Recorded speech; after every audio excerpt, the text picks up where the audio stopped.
We've kicked off Ampliship, which is the public support of women on social media by creating a way to find and like each other's content. It's been uplifting, inspiring, and impactful, and you can join us for free from now until the end of December. All you need to do is click the link in show notes or head to my website, NicoleKhalil.com, click on the Ampliship tab and apply. Make sure you check the likes only option and you will be added for free. It's a small and important way to start practicing Ampliship because you get support and you give support.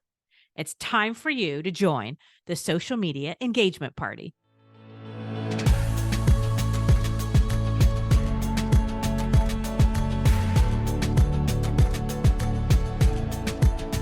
I am Nicole Khalil, your host of This Is Woman's Work, the podcast that's redefining gender expectations so we can all be and become who we're meant to and do whatever it is that lights us up from the inside.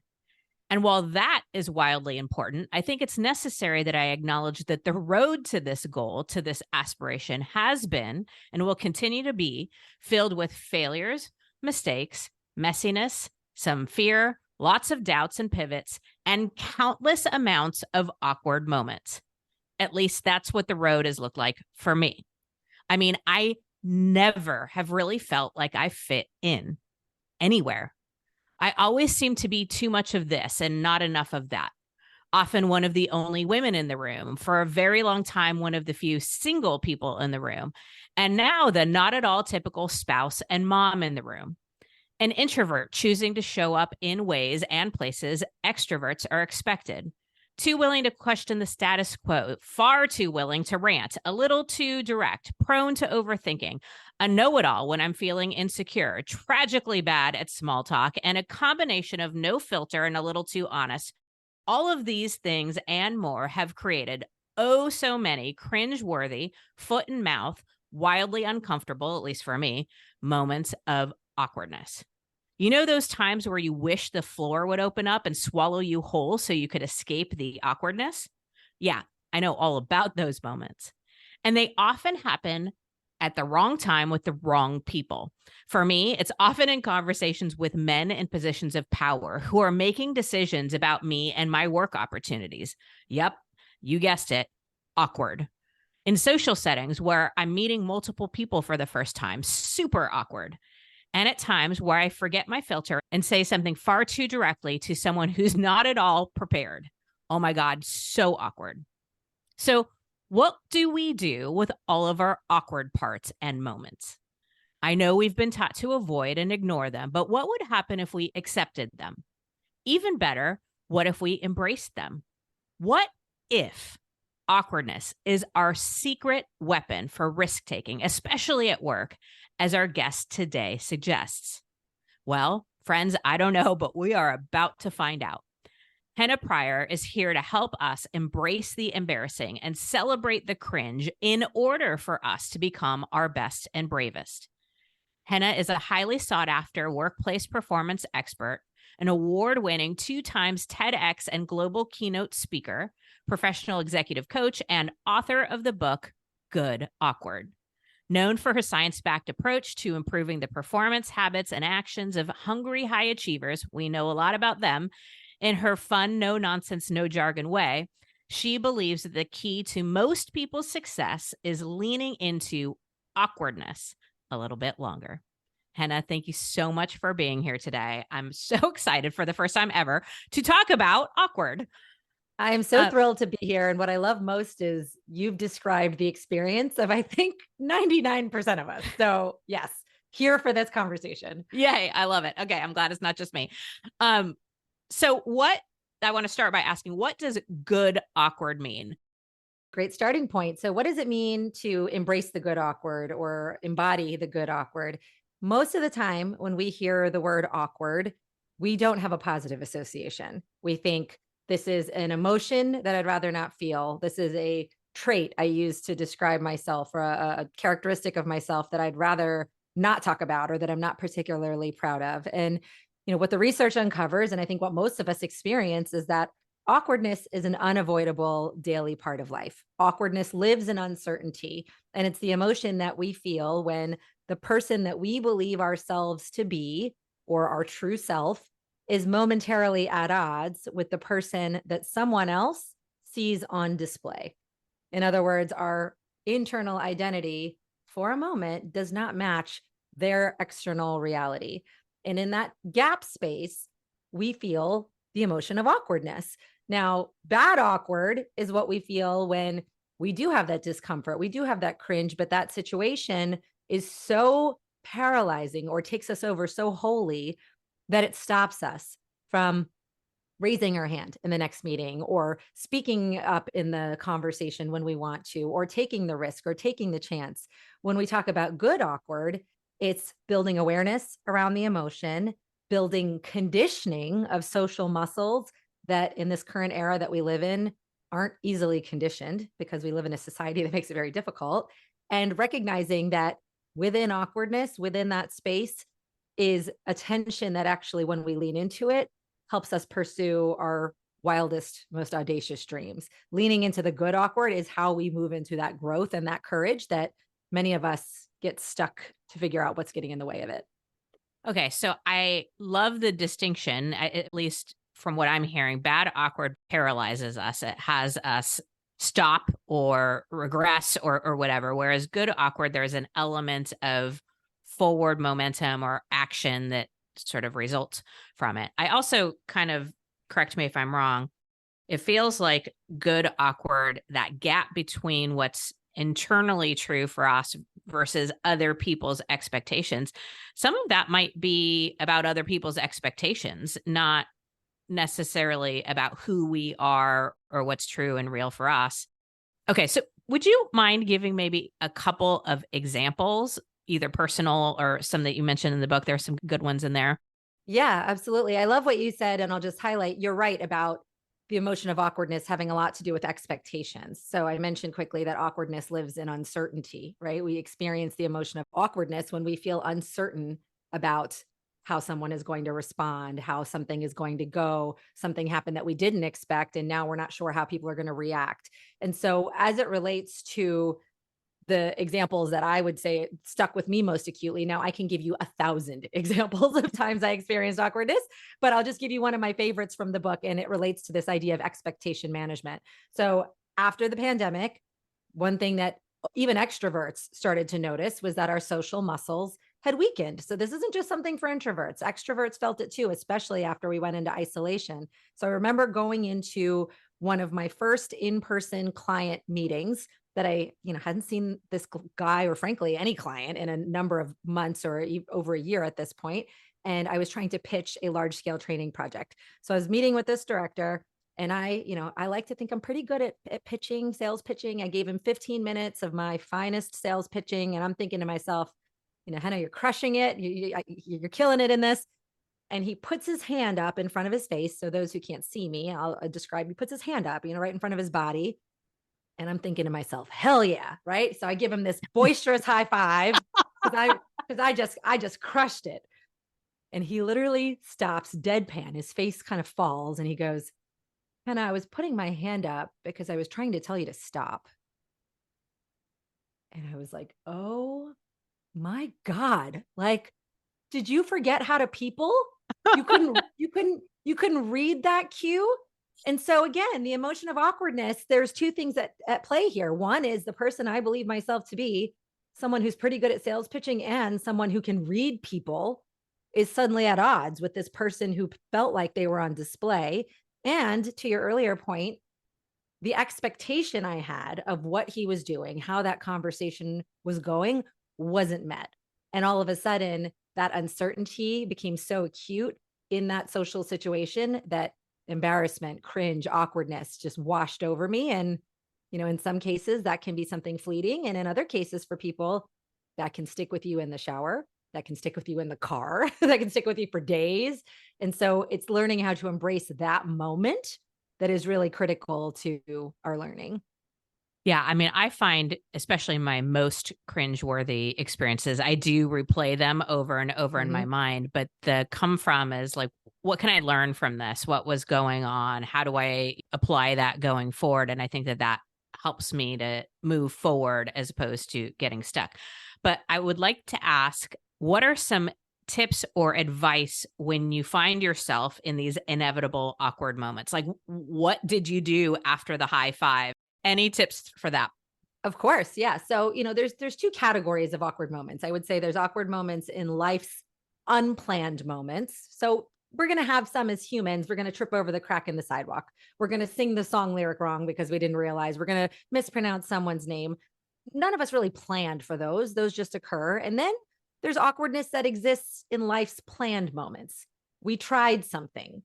We raised our hand to speak up, and our contribution landed with a thud, right? Both of them have that uncertainty in common. But in those moments, when you find yourself in one of those moments, there's a number of things you can do. I'll give you my favorite couple of strategies. Number one is, ironically, the avoidance of awkwardness increases awkwardness. So one of the most powerful things you can do is, out of the gate, name it. Just name it. And in fact, in this situation, that's exactly what I did. I, did the high five. He says, "Hey, I was trying to tell you to stop."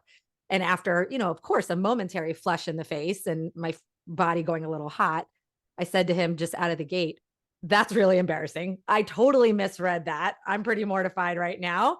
Uh, Thank you for being kind to me." And he relaxed. We both laughed. Our shoulders dropped, right? Had we stayed in that awkwardness, it actually would have made it worse for all parties involved. But by naming it, ironically, it reduces its power. So naming it is number one. Number two is learning how to strategically use humor where appropriate.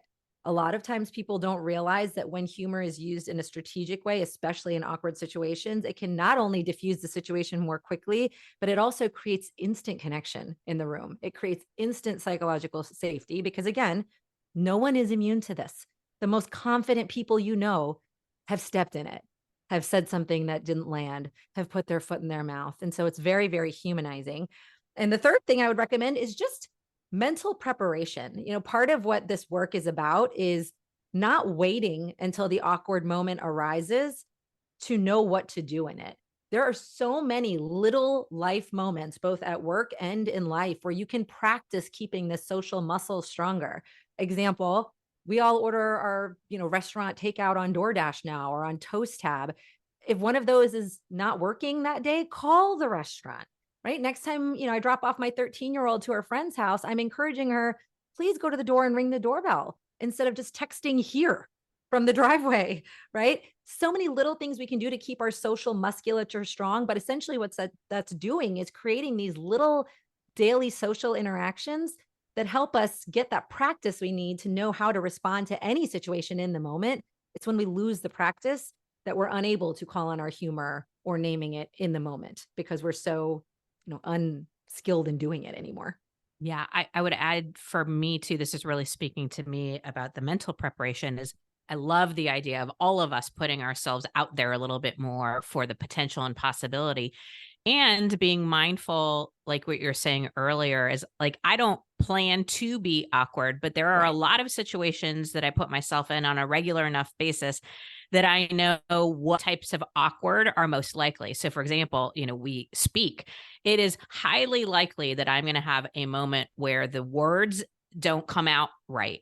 Like I need Mhm. to be prepared for that. So I often say, I've either had too much or not enough coffee. Let me do that one over. Right. Like, and it's just knowing that it's bound to happen and it's bound to make me feel awkward, but that naming it, humor, and the being prepared for those moments and not putting so much judgment on them. I learned that so much from my sister, who's one of the people who just doesn't take life so seriously and laughs at herself all the time, where I used to try to cover it up or pretend the awkwardness didn't happen, which of course made it significantly more awkward. So I love it. Name it, use humor, mental preparation. Yeah. And I want to just honor something that you said, because I think a lot of people get very nervous when they hear the word awkward because they confuse awkwardness with ineptitude. Right? If I'm stumbling over my words, Nicole, I'm a podcaster. I shouldn't be stumbling over my words, right? We confuse awkwardness with ineptitude. But here's the research. The research actually says if you are generally someone who is perceived as smart, competent, and capable, that the occasional flub, the occasional falling all over your words actually does not make us think, God, well, how is Nicole a podcaster? In fact, to the contrary, we're like, oh, that's nice. she's human. How refreshing, right? It actually knocks people off of the pedestal and it puts the person they're talking to, in this case, me, at ease. Your lack of perfection puts me at ease. And so I love that your sister models this. And it reminds me of one of my favorite mantras, which is you can take the work seriously, but you don't have to take yourself so seriously. And I think embracing our awkwardness really speaks to that idea. I love all of that. And one of the things I love about your book and your work is it is based in research. So, what is the most interesting piece of research you found when looking into the emotion or experience of awkwardness? Yeah, my favorite piece of research from the book was around the phenomenon of something called vicarious embarrassment. And this was something I had no idea existed. And once I found this research and started sharing it with others, people were like, oh, that's what that is. And so vicarious embarrassment is a phenomenon that essentially means rather than just being embarrassed for someone else, when we see someone else embarrass themselves or have an awkward moment, rather than feeling embarrassed for them, we literally feel embarrassed with them. So vicarious embarrassment, for folks that experience it, it's actually a function of people who are high on a certain type of empathy. So people who are a little higher on this particular type of empathy, it's called easily empathetically embarrassed. Not only do they feel embarrassed for other people, they feel embarrassed with other people. So I'll give you a quick example. Let's say, Nicole, you and I are in an office, you are giving a presentation and you brutally mispronounce someone's name, right? And I'm sitting here in the chair going, oh my God, this is so uncomfortable, right? I am feeling that pain, not just for you, but I'm literally taking it on myself, going, I'm not going to get up there. God, what if I mispronounce someone's name? But here's the twist. In that context, maybe you have no idea that you mispronounced that person's name, and maybe nobody else in the room does either. So in that context, I'm not embarrassed for you as a form of helpful empathy. I'm actually embarrassed taking it on with you. I'm actually taking on that emotion that you're not even feeling. And so in that context, it's useful to examine how prone are we to being embarrassed with other people, even sometimes that they're not even aware of it. Because the problem is when we do that too often, it becomes a sneaky little source of judgment because it makes us less likely to get in front of the room and make the presentation, to get in front of the room and try to pronounce someone's name, because we're always operating from the assumption that people are going to look at us like that, which is not categorically true. People are not looking at us with that level of intensity. They are not typically feeling that full body embarrassment on our behalf. So we just have to be mindful of how our empathy, which is a superpower, don't get me wrong, but how that certain type of empathy can get us in trouble as it relates to embracing our awkwardness and taking more risks. Okay, so that is fascinating. And I'm really trying to reflect. I can very vividly remember feeling embarrassed with somebody like that. Oh my God. Like I want the earth to open up and swallow us both because I Right. don't want to Right. be here anymore. Right. And I have to like go back and think about if that held me back or prevented me. It must have. I just don't think I was conscious Yeah. to that. But I do know that it has triggered judgment. That's just a default for me that I always have to be mindful of. I believe that judgment derails our confidence. And so it's one of these things that it's something I just need to be hyper aware of. But I find that fascinating. Okay. So good to know that not everybody feels that way. And then I said this earlier in our time together, specifically professionally, specifically at work. What is the importance of leaning into awkwardness as it relates to being willing to take risks? Yeah. The difference that most people try to reconcile is, or the paradox rather, that most people try to reconcile is when I stop feeling awkward, I will feel more confident, right? Or if I'm confident enough, I won't feel awkward anymore. And I immediately want to just pop that bubble and say, it doesn't work like that. Because here's what happens awkwardness, again, it exists in uncertainty. And every time you are trying to grow professionally a little bit, whether that is taking a new job, whether that is joining a new team, whether that's moving laterally in the company, whether that's raising your hand in a meeting, whether that's negotiating for your salary, promotion, we can go on and on. At every inflection point, at every transition point in your career, when you are trying to move into a slightly bigger playing field, you are going to invite the emotion of awkwardness because that inherently is a moment where things feel a bit more uncertain. And so trying to avoid it, trying to eliminate it, frankly, is a fool's errand. It's an uphill battle that you will never win. And so rather than trying to do so, your energy is better spent understanding what that emotion represents to you. So, spoiler, awkwardness as a social emotion is tied to approval, right? It is tied to our desire to belong, social acceptance, etc. What are the stories that you have around that you can potentially spend some time ahead unpacking? And then, kind of what we started to talk about before is putting in the reps, conditioning. If you can get comfortable in uncertain conversations, socially uncertain negotiations in smaller stakes moments, you will have the necessary muscle, mindset, and social muscle to take into any of those uncertain inflection points at work. But when we don't have the awareness and the reps early in small stakes moments, those big moments at work where we want to speak up on behalf of a marginalized team member, when we want to negotiate our salary, when we want to put our name in for the big new job, feel like extra Herculean lifts because these muscles have not done any lifting. And again, increasingly, the society we live in, there's not as many opportunities to naturally do that. We now need to find opportunities to do that. So all of this really aligns with what I've uncovered and discovered about building confidence as well. I think especially women, we have this tendency to believe that at some point we'll feel ready Mm. for these big moments or these big risks or whatever. And the reality is confidence isn't built in the waiting to feel ready moments. It's built in the uncertainty, the discomfort, and the awkwardness moments. So like I believe at my core everything that you're saying. And one of the chapters in your book is called Embracing the Suck. And I often talk about that too. Like it doesn't Mm. suck any less when you're in the moment. It still is uncomfortable and painful and all of that. And somewhere knowing that there is another side to this, you'll get there, and the deep rooted belief that this is actually happening for you, not just to you. So talk to us a little bit about embracing the suck.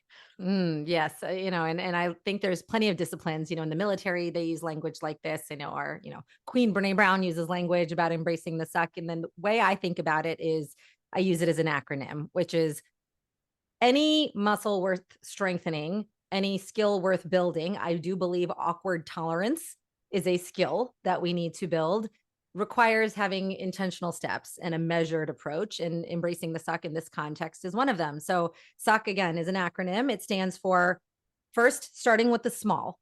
You do not need to practice, strengthening your awkward muscle in a huge stakes promotion conversation. Can you find smaller stakes opportunities to, let's say, speaking your value into the room or taking credit for a project is uncomfortable and awkward for you?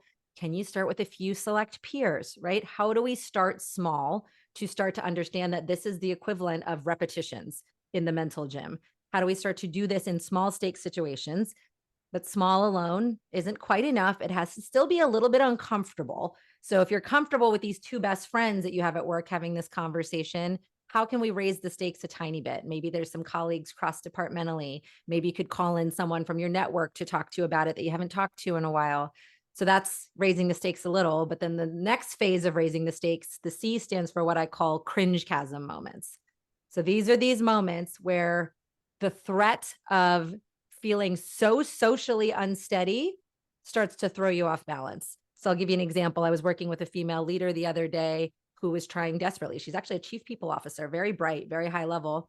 And she got some visibility because she's a people officer into everyone's salary in the C-suite. And she noticed she was the lowest by far, even though she was in the C-suite. So she said, I hate this. I feel very awkward about this, but I have to have this conversation.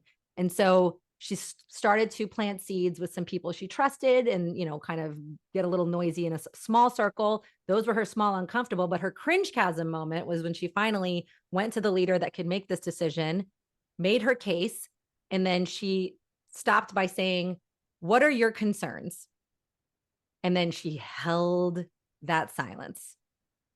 She didn't fill it with anything else. She made her case and then she said, and so what are your concerns? And she said, Henna, my entire body was on fire. Like I just wanted to fill the space. But that was her cringe chasm moment. That was that moment that she decided that the other person's approval was less important to her than her own improvement, her own development. And so it's, finding those moments to occasionally cross the chasm. But here's the difference. It's not about outcome. Ideally, she would have won her case. In this case, she did.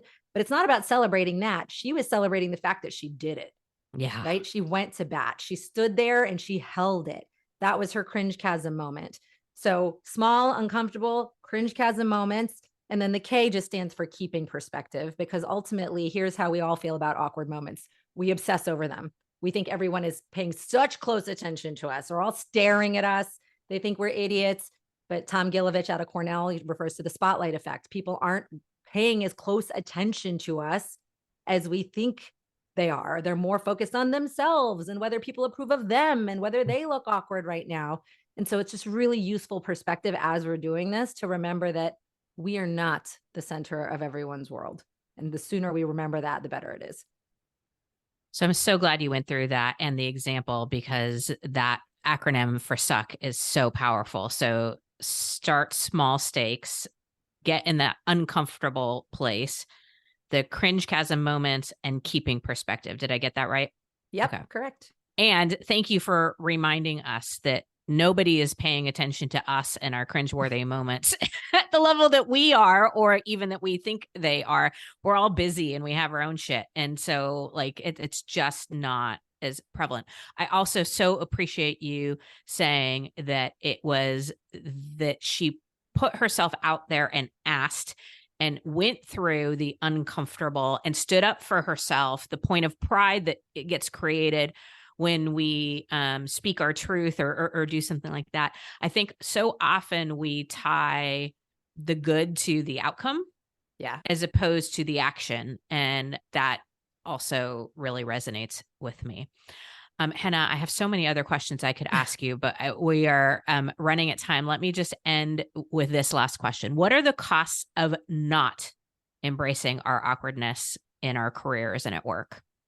Yeah, it's significant and many, but I will say that the biggest is that for high performers, chasing social approval is a target that will constantly move and a race that we will never win. And I know people know that intuitively, but it becomes all the more challenging as we move further up the ranks, as we, kind of in this last decade have adjusted our working styles. We're all trying to figure out where we fit in. And generally, there's a danger to us looking for who we are through the lens of who other people see and do they like what they see. So the sooner we can put ourselves in these situations of creating social musculature, and it can be in bite-sized doses. So if you're a woman who works hybrid schedule or works remotely and you don't get to rub shoulders with your colleagues often, that's okay. You can practice this at the cafe, at the coffee shop. You can just today, when you go to the grocery store, rather than looking at your phone when you're in line, strike up a little conversation with the person in front of you if they catch your eye, right? These are things we've gotten so away from, but what we don't recognize is when we don't practice in these small stakes moments, the tough social conversations professionally become that much more difficult, that much more out of reach. So sounds simple, but we've gotten away from it. So I want you to over-index on being intentional. If you want to build awkward tolerance, start today, one conversation at a time. I love that. Thank you so much, Henna. And if you are listening, absolutely go to hennapryor.com, go to goodawkward.com to get your hands on the book. We'll put the link to purchase the book in show notes, as well as other ways to find and follow Henna. Thank you. This is such an important and such a good conversation. So much fun. Thank you. Okay, friends, what would be possible for you, for us, if we began to see the things that make us awkward as our superpowers? What if we reminded ourselves that there is such a thing as good awkward? What if we appreciated and celebrated other people's awkward? And what if that is what we have in common? What if it makes us all human and connects us in empathy and in humor? What would happen if we just said, well, that was awkward, and moved forward with our lives? I think I have a new motto for my life and my work. I came, I saw, I made it awkward. How about you? How will you practice being your best, bravest, and most awkward self? Awkward and upward, as Henna says. Now that's what I call woman's work.